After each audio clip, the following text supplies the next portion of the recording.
I am pleased to report the continued strength in our returns for the first quarter of fiscal year 2017. We're now entering into a new phase of our operations. This phase focuses on confirming the strategies put in place over the past 20 months of my administration. We've restructured our cash flow models, completely turned over the portfolio, entered into new investment areas, and moved from a passive to active investment management style. While I'm not in the business to predict our returns, I have challenged my investment team to produce results similar to this past fiscal year. We now have the difficult task of being compared to ourselves. Even as I say that, my main focus and top priority is to secure the safest investment for the state while maximizing the return on that investment.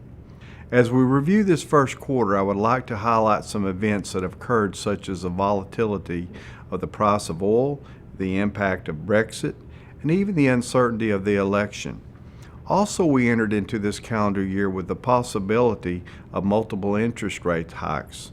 That did not occur. However, there is still continued talk and an expectation of a hike in December. So far, the results are confirming my hopes and goals. This first slide covers our short-term portfolio.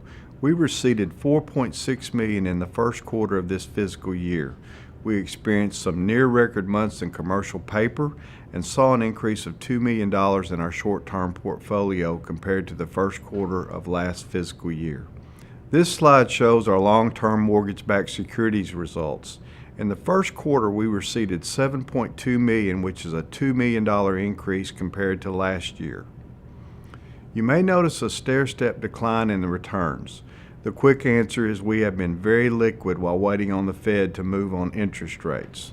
The third slide shows the combined funds generated by both our short-term and long-term portfolios. At the end of the first quarter of this fiscal year, which ended September 30th, my office received a combined total of $11.8 million.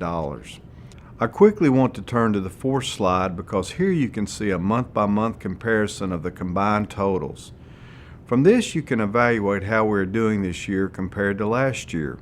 Bottom line, we received $7.8 million last year in the first quarter, and this year we received $11.8 million for the first quarter, which is an overall increase of $4 million.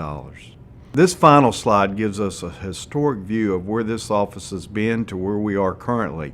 You can see the $11.8 million for the start of this year on the end of the chart.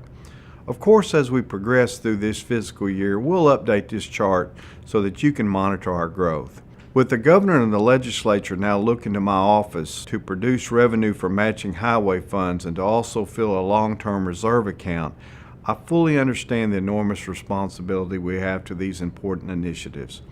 We started the year in the right direction. However, there are challenges ahead. We look forward to facing and meeting those challenges.